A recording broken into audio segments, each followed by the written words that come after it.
చంద్రబాబు నాయుడు గారికి ప్రజలు ప్రశాంతంగా ఉంటే చూస్తూ ఊరుకోలేడు అనుకుంటా. ఏదో ఒకటి కెలికి ప్రజల్ని డిస్టర్బ్ చేయటంలో ఆయన ఎజెండా ఏంటో నాకైతే అర్థం కాదు. ఫస్ట్ ఆఫ్ ఆల్ బీజేపీతో పొత్తు పెట్టుకుంటే కొన్ని వర్గాలు ఆయనకు దూరం అవుతాయని తెలుసు ఆయనకి ఆ విషయం. సరే, ఎలాగో క్రిస్టియన్స్, రెడ్డి సామాజిక వర్గం ఎక్కువగా జగన్ వైపు ఉన్నారని ఆయన ఆలోచన. అది చంద్రబాబు నాయుడు గారు ప్రసంగించిన, పవన్ కళ్యాణ్ ప్రసంగించినా సరే వాళ్ళని ముస్లిం మైనారిటీస్ గురించి మాట్లాడతారు తప్ప ఇంతవరకు క్రైస్తవ మైనారిటీల గురించి ఇంతవరకు ఏ ప్రసంగంలో కూడా వాళ్ళు మాట్లాడాల. అంటే వాళ్ళ లిస్ట్ నుంచి తీసేస్తారు. క్రిస్టియన్ గురించి మనం మాట్లాడకూడదు, వాళ్ళు డైరెక్ట్గా జగన్ కోటేస్తారు. సో మనకు అనవసరమని ఒక డెసిషన్కి వచ్చినట్టున్నారు వాళ్ళు. సరే తీసేయండి, క్రిస్టియన్ కమ్యూనిటీని తీసేయండి. ముస్లిం మైనారిటీ వర్గాల్లో చెప్పుకోదగ్గ ఓటు బ్యాంక్ ఉంది ఆయనకి. అయినా సరే పోయి బీజేపీతో పొత్తు పెట్టుకున్నాడు, వాళ్ళకి వ్యతిరేకమయ్యాడు. ఇప్పుడు ఇందాక మార్కాపురంలో మాట్లాడుతూ జగన్మోహన్ రెడ్డి నువ్వు నాటకాలు ఆడుతున్నావు, అక్కడ ముస్లిమ్స్కి బిల్లు పెడితే నువ్వు సీక్రెట్గా ఓటేసి నాకు పార్లమెంట్లో నువ్వు ఓటేసి ఇక్కడ నువ్వు నాటకాలు ఆడుతున్నావు అన్నాడు. సరే, జగన్మోహన్ రెడ్డి గారు అక్కడ మద్దతు ఇచ్చారు అని అంటే ఆయన రాష్ట్రాన్ని నడుపుతున్నాడు కాబట్టి, ఫండింగ్ కావాలి కాబట్టి, ప్రధానమంత్రి అంటే వాళ్ళ కేంద్ర ప్రభుత్వంలో ఉన్న పార్టీతో మనం గొడవ పెట్టుకోవటం ఎందుకని ఏ కారణం చేత అయినా సరే ఆయన మద్దతు ఇచ్చాడు అనుకుందాం. ఆయన మద్దతు ఇచ్చిన ఆ టైం వచ్చినప్పుడు మొన్న వ్యతిరేకించారుగా వీళ్ళు సిఏఏ బిల్ని మేము వ్యతిరేకిస్తామని చెప్పారు ఆల్రెడీ. జగన్మోహన్ రెడ్డి గారు మద్దతు ఇచ్చారన్న ఒకటే కనబడుతుంది, కానీ సీక్రెట్గా ఈయన మద్దతు ఇచ్చిన సంగతి ఏంటి? ఈయనేమైనా వ్యతిరేకించండి దాన్ని. కాంగ్రెస్ వాళ్ళు లేస్తే మణిపూర్ గురించి మాట్లాడుతున్నారు. జగన్ గారిని మణిపూర్ గురించి ప్రశ్నించారు. అదే పని చంద్రబాబు నాయుడు గారు కూడా చేశారుగా. ఆయన సీక్రెట్గా చేశారు. కనీసం వీళ్ళన్న పార్లమెంట్లో అపోజ్ చేసి ఈయన అసలు సైలెంట్గా సీక్రెట్గా పెట్టిన ప్రతి బిల్లుకి ఈయన సీక్రెట్గా మద్దతు ఇచ్చాడు చంద్రబాబు నాయుడు గారు. బీజేపీ వాళ్ళు ఈ 5 సంవత్సరాల్లో పెట్టిన ప్రతి బిల్లుకి సీక్రెట్గా, రహస్యంగా, మాకే సంబంధం లేదన్నట్టుగా ఉండి సీక్రెట్గా ఓటింగ్ వేసిన పార్టీ ఎవరంటే చంద్రబాబు నాయుడు గారు. సరే, ఇప్పుడు ఆయన అల్టిమేట్గా వెళ్ళి పొత్తు పెట్టుకున్నాడు, అది డిఫరెంట్ ఇష్యూ. ఓకే, ఇక్కడ క్రిస్టియన్ మైనారిటీస్, ముస్లిం మైనారిటీస్, బహుజనవాదులు, దళితవాదులు, దళిత సంఘాలకు సంబంధించిన వాళ్ళు, రైట్, నాస్తికులు, వీళ్ళందరూ నాస్తికులు, రైట్, కమ్యూనిస్టులు మొత్తం కూడా వ్యతిరేకమయ్యారు నీకు బీజేపీతో పొత్తు పెట్టుకోవడంతో. అంత సరిపోక ఈయనకి సరిపోలా, అది సరిపోలా, ఆయనకి ఇంకా కావాలి. వర్గీకరణ గురించి లేపాడు. వర్గీకరణ మేము చేస్తాము, ప్రతి జిల్లాకి వర్గీకరణ చేస్తాను, ఎంఆర్పిఎస్ వాళ్ళకి చెప్తున్నా అని ప్రసంగించాడు ఇందాక కర్నూలులో, మార్కాపురంలో. ఆయనకి సలహాలు ఇచ్చేవాళ్ళు ఎవరో కొద్దిగా ఆయన సలహాలు ఇవ్వండి.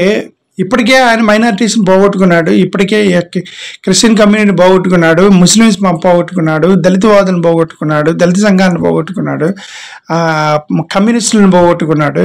ఎవరి కోసం వీళ్ళందరిని పోగొట్టుకున్నాడు? 0.8% అన్న బీజేపీ కోసం. ఈ వర్గీకరణ తెర మీదకి తీసుకొని వస్తే ఆయన ఉద్దేశం ఏంటి? మాలల ఓట్లు మొత్తం మూకుమ్మడిగా పోగొట్టుకుంటాడు. వర్గీకరణ విషయాన్ని నువ్వు తెర మీదకి తీసుకొని వస్తే టీడీపీకి మాలోడైనవాడు ఎవడు టీడీపీకి వేయడు.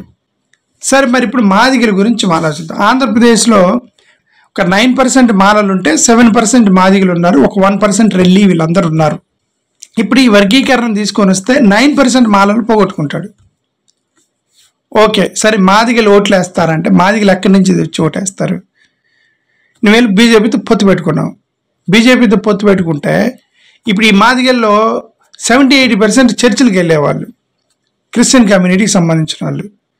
నువ్వు బీజేపీతో పొత్తు పెట్టుకున్నావు. రేపు బీజేపీ వాళ్ళు రాగానే ఆల్రెడీ మీ వరలరామయ్య గారు, ఒక మాదిగ కులస్తుడు వరలరామయ్య గారు ఆల్రెడీ లెటర్ రాసాడు నేషనల్ ఎస్సీ కమిషన్కి, చర్చికి వెళ్ళే వాళ్ళకి మొత్తం సర్టిఫికేట్ బీకేయండి అని. గన్నవరంలో సిఐ కనకయ్య గారి విషయం వచ్చినప్పుడు వరలరామయ్య లెటర్ రాశాడు కదా ఎస్సీ కమిషన్కి, వీళ్ళందరూ సర్టిఫికేట్ తీసేయండి అని. ఇప్పుడు నువ్వు వర్గీకరణ కానీ ఈ మాదిగలు మొత్తం నీకు ఓటేస్తే రేపొద్దున మీరు రాగానే వీళ్ళందరూ సర్టిఫికేట్ బీగేస్తారు. కాబట్టి ఈ చర్చికి వెళ్ళేవాడు నీకు ఓటేయడు. ఇప్పుడు అవున్న మాదిగల్లో మిమ్మల్ని గెలిపిస్తే వీళ్ళు సర్టిఫికేట్, వర్గీకరణ తర్వాత సంగతి, దేవుడి సంగతి వర్గీకరణ, ముందు వీళ్ళు సర్టిఫికేట్ బీగేస్తారు. వీళ్ళు నిన్ను గెలిపిస్తే బీజేపీతో పొత్తు పెట్టుకున్నావు, వీళ్ళు సర్టిఫికేట్ పోయిద్దని మాదిగలు, క్రిస్టియన్ కమ్యూనిటీకి సంబంధించిన మాదిగలు ఎవరు నీకు ఓటేయరు.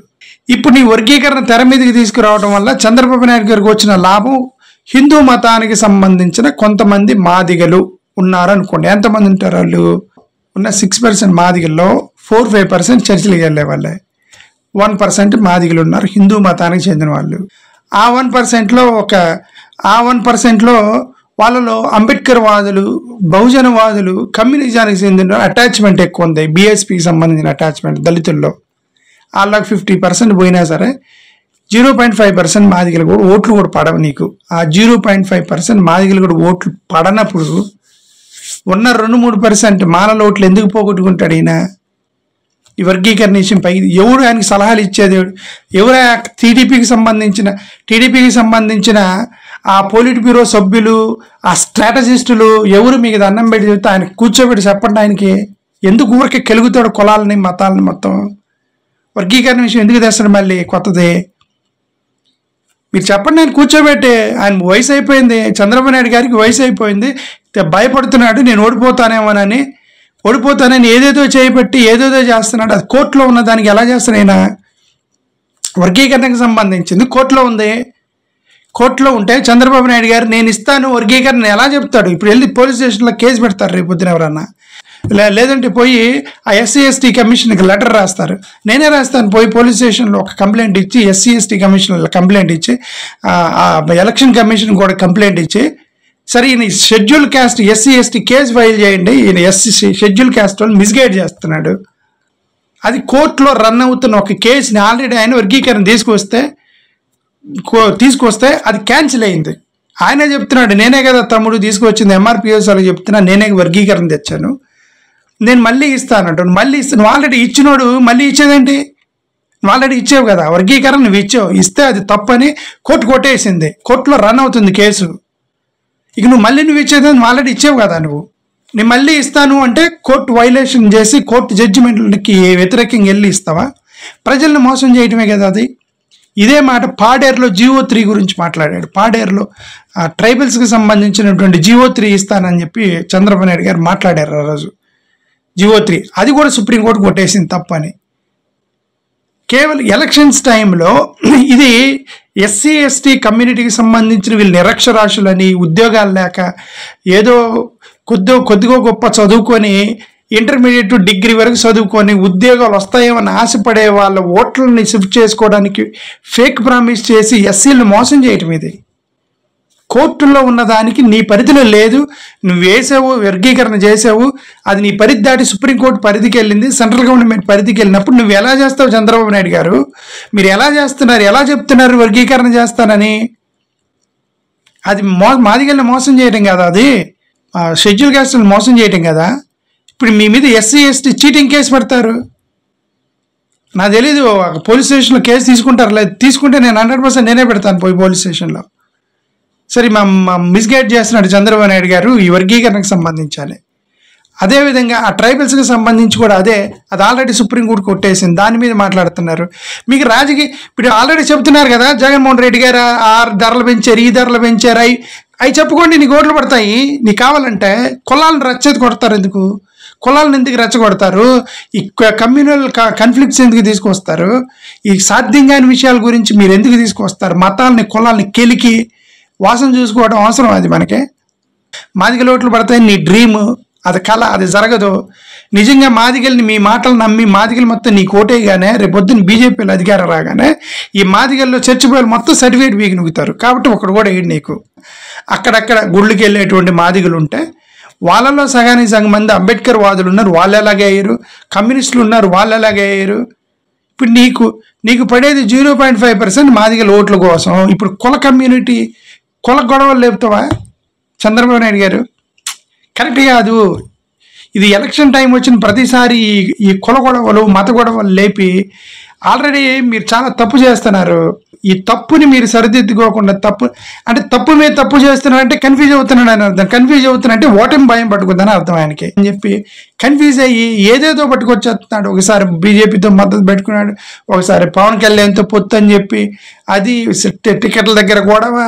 ఇప్పుడు MRPS వాళ్ళకి చెబుతున్నాను, నేను వర్గీకరణ కోర్టులో ఉన్న దాన్ని వర్గీకరణ ఎలా చేస్తావు అన్నమాట.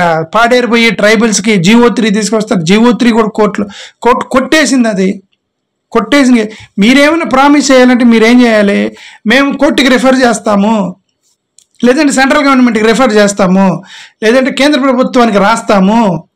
అని అలా చెప్పాలి. కానీ వర్గీకరణ నేను ఇస్తాను, ఎట్లా ఇస్తావు చంద్రబాబు నాయుడు గారు? మా మాదిగలు మోసం చేయటం అది, ఎస్సీ కమ్యూనిటీ మోసం చేయటం అది. ఇప్పుడు ఈ స్టేట్మెంట్ చేయడం మాలోడు ఎవడు కూడా నీకు, మా బుద్ధున్న మాలోడు ఎవడో నీకు ఓటేయడు. ఇంకా అది అలాగే ఏడు. ఇప్పుడు నువ్వు వర్గీకరణ తీసుకొచ్చావు కాబట్టి ఉన్న మాదిగల్లో సర్టిఫికేట్లు పోతాను, చర్చికి వెళ్ళి ఎవడెవడాలా ఏడు నీకు. ప్రశాంతంగా పార్టీని బిల్డ్ చేసుకొని అధికారంలోకి తెచ్చుకోవటంలో ఇంతకుముందు ఉన్న చంద్రబాబు నాయుడు స్ట్రాటజిస్ట్ ఎప్పుడో పోయాడు. ఇప్పుడు అంత కన్ఫ్యూజన్ గజిబిజి, ఆయనకి మైండ్ పని చేయట్లేదు, బుర్ర పని చేయట్లేదు చంద్రబాబు నాయుడు గారికి. ఏం చేస్తున్నాడు ఆయనకే తెలియట్లేదు. వాటేం భయం పట్టుకుంది, ఏదంటే అది మాట్లాడుతున్నాడు. చేయడం కోర్టులో రన్ అవుతున్న ఒక ఇష్యూని నేను ఇస్తానని చెప్పడం, చందమామని తీసుకొచ్చి ఇస్తానని చెప్పడమే. నీ చేతిలో లేదు, చందమామని తీసుకురావడం నీ చేతిలో లేదు. చందమామ ఇక్కడికి రావాలంటే దేవుడు పంపించాలి, దేవుడు ఉంటే దేవుడు పంపించాలి తప్ప మనం తీసుకురాలేము భూమి మీదకి చందమామని, రైట్? అలాగే చందమామని ఎలాగ మనం ఇక్కడికి తీసుకురాలేమో చంద్రబాబు నాయుడు వర్గీకరణ చేయలేడు. He can't do it. వర్గీకరణ చేయాల్సింది సుప్రీంకోర్టు చేస్తే చేయాలి, లేదా కేంద్ర ప్రభుత్వం దేశం మొత్తం చేయాలి. ఎస్సీ కమ్యూనిటీ అనేది రాష్ట్రపతి చేతిలో ఉంది, ఎస్సీ ఎస్టీలు రాష్ట్రపతి చేతిలో ఉంటాయి, బీసీలు అనేవి రాష్ట్రం చేతిలో ఉన్నాయి. ఎస్సీ ఎస్టీలకు సంబంధించిన ఏ అమెండ్మెంట్ జరగాలన్నా కేంద్ర ప్రభుత్వం చేయాలి.